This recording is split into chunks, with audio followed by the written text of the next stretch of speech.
ظفر لالا ہمارے گھر کے پاس رہا کرتے تھے۔ وہ بہت اچھے پڑوسی تھے، ہمیشہ دکھ سکھ میں دوڑ کر آتے۔ جب بھی ابو کو کسی مسئلے میں دقت پیش آئی، انہوں نے ظفر لالا کی مدد لی، جو کہ فہم و فراست میں یکساں تھے۔ چھوٹے بڑے سبھی انہیں لالا پکارتے تھے کہ وہ سبھی کے لیے بے حد قابل احترام تھے۔ ظفر لالا کی شادی کم سنی میں ہو گئی تھی، لیکن وہ خاتون شادی کے 4 سال بعد بیمار رہ کر اللہ کو پیاری ہو گئی۔ ظفر لالا نے بیوی کی وفات کے 7 سال بعد دوسری شادی کی۔ ان کی بیوی بے حد خوبصورت تھی۔ پڑوس کی عورتیں ظفر لالا کی نئی نویلی دلہن کو دیکھنے جاتیں تو عش عش کر اٹھتیں کہ ایسا حسن بے مثال کہیں بھی دیکھا نہ تھا۔ ظفر لالا اور ان کی بیوی نشین میں بہت پیار تھا۔ نشین ان کا بے حد خیال رکھتی تھی، وقت پر ناشتہ، کھانا اور کپڑے استری کر کے دینا۔ جب تک وہ دفتر سے نہ جاتے لقمہ نہ لیتیں۔ وہ ہنسمکھ اور با اخلاق ہونے کے ساتھ ساتھ سگڑ بھی تھیں۔ شوہر کے علاوہ ان کے رشتہ داروں اور پڑوسیوں میں بھی دونوں میں بیوی نے قدر پائی۔ اس جوڑے کو آپس میں پیار محبت سے ہنستے بستے 10 برس بیت گئے۔ کسی نے ان کی لڑائی جھگڑا نہ سنا۔ جس گھر میں میاں بیوی میں خلوص و محبت ہو، وہاں اللہ کی رحمت و برکت بھی ہوتی ہے۔ ظفر لالا کے حالات اچھے جا رہے تھے۔ نشین کو کسی شے کی تنگی نہ تھی، لیکن ابھی تک اولاد کی خوشی سے یہ محروم تھیں، جس کی وجہ سے اب انہیں اپنی زندگی روکھی پھیکی لگنے لگی تھی۔ نشین ایک عبادت گزار خاتون تھی۔ وہ روز دعا کرتی کہ اے رب، مجھے نیک و صالح اولاد دے، میں اس کو ایک اچھا انسان بناؤں گی۔ جب بندہ خلوص سے دعا کرتا ہے تو بارگاہ الہی میں قبول ہو جاتی ہے۔ نشین کی دعا بھی قبول ہو گئی۔ بالآخر شادی کے 10 برس بعد اللہ تعالیٰ نے اس کو بیٹے کے روپ میں ایک خوبصورت کھلونا عطا کر دیا، جس کا نام انہوں نے احمد رکھا۔ یہ دونوں احمد کو ایک پل اپنی نظروں سے اوجھل نہیں ہونے دیتے تھے۔ جب وہ 5 سال کا ہوا، نشین نے اسے اپنے گھر کے قریب درسگاہ میں داخل کرا دیا، جہاں اس نے قرآن پاک حفظ کرنا شروع کر دیا۔ 8 سال کی عمر میں وہ حافظ ہو گیا۔ باپ نے اسکول داخل کرا دیا کیونکہ وہ ہونہار بچہ تھا، لہٰذا اس نے 1 سال میں 2 جماعتیں پاس کیں۔ بلا شبہ وہ ایک غیر معمولی ذہین بچہ تھا۔ استاد اس کی بہت تعریف کرتے تھے۔ اس نے میٹرک بہت اچھے نمبروں سے پاس کر لیا تھا۔ لالا اس کو آگے پڑھانا چاہتے تھے، لیکن بیٹے کو احساس تھا کہ باپ کو اسے مزید پڑھانے کی خاطر بہت زیادہ محنت و مشقت کرنا پڑے گی، لہٰذا آگے پڑھنے سے یہ کہہ کر انکار کر دیا کہ والدین کی خدمت کرنا چاہتا ہوں، ان کو راحت پہنچانے کی خاطر خود محنت کروں گا، تاکہ وہ جب تک زندہ رہیں آرام کریں اور اچھی زندگی بسر کر سکیں۔ باپ اور ماں بیٹے کی فرمانبرداری سے بہت خوش تھے۔ احمد کو کسی کام کا تجربہ نہ تھا۔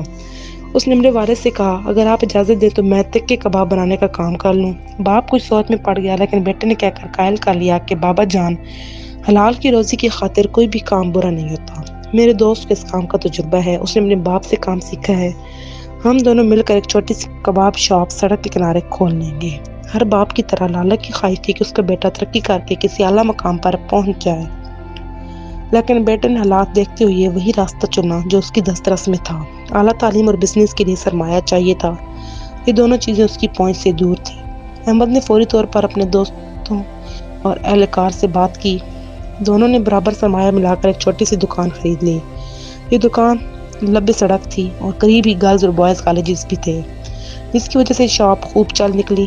اسٹوڈنٹ ہاف ٹائم میں یا پھر چھٹی کے وقت ان کی شاپ سے بند کباب، ٹکا یا چپلی کباب منگواتے۔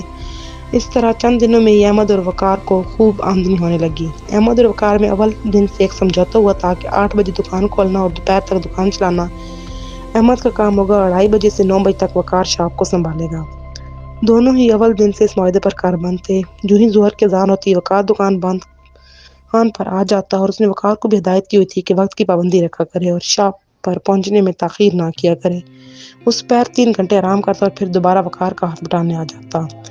جب وہ دکان سے گیا تو اس وقت لڑکیوں کی ٹولی گرلز کالج سے آ رہی تھی، کیونکہ ان کی چھٹی کا بھی یہی ٹائم تھا۔ جب لڑکیاں کباب شاپس کے سامنے سے گزرتی تھیں، وقار دکان سنبھالتا اور احمد شاپ سے نکل کر مسجد روانہ ہو جاتا۔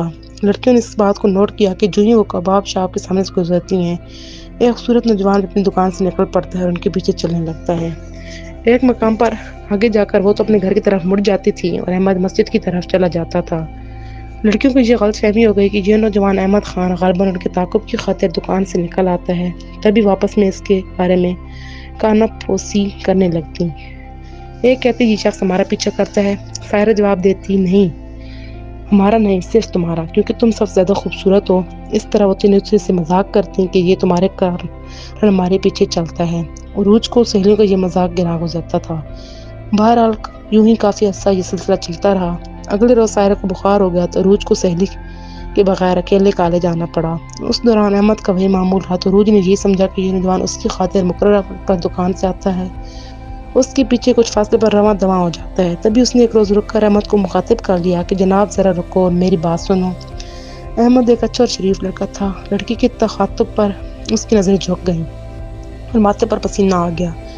اس کی سمجھ میں نہ آ رہا تھا کہ لڑکی کیوں اس قدر جھنجھلائی ہوئی ہے۔ دل دھڑکنے لگا اور پریشانی ظاہر ہو گئی، کیونکہ تخاطب کا لہجہ غصہ بھرا تھا اور شاہراہ عام تھی۔ کافی لوگ ادھر ادھر سے گزر بھی رہے تھے۔ بہرحال اس نے قدم کو روک لیا اور احمد تنگوش ہو گیا۔ عروج پلٹ کر قریب آ چکی تھی۔ وہ تند لہجے مخاطب ہوئی، کان کھول کر سن لو، ہم عزت دار گھر کے ہیں، شاید تم بھی عزت دار انسان ہوگے۔ کب سے ہمارے پیچھے آ رہے ہو؟ کیوں روز ہمارے پیچھے آتے ہو؟ آج کہہ رہی ہوں کہ اپنی زندگی برباد کرو نہ میری زندگی، میرے پیچھے آنا چھوڑ دو۔ احمد خان کی زندگی کا یہ پہلا تجربہ تھا کہ کسی لڑکی نے سرعام اس کو نازیبا اور سخت الفاظ کہے تھے۔ اس نے تمام باتیں خاموشی سے سنی اور کہا، میں آپ کے پیچھے نہیں آتا، لیکن اس راستے پر میرا چلنا میری مجبوری ہے اور راستہ نہیں ہے۔ یہ کہہ کر وہ آگے نکل گیا۔ اس واقعے کے بعد کچھ دن وہ ظہر کے وقت شاپ سے نہ نکلا۔ وقت مقررہ کی عبادت کا فریضہ اس نے دکان پر ہی سر انجام دے لیا، لیکن معمول سے روگردانی کے باعث اسے قلبی سکون نصیب نہ رہا۔ تبھی ایک روز پھر سے وہ اپنے معمول کے مطابق ظہر کی باجماعت نماز کے لیے مسجد جانے لگا۔ جاری ہے۔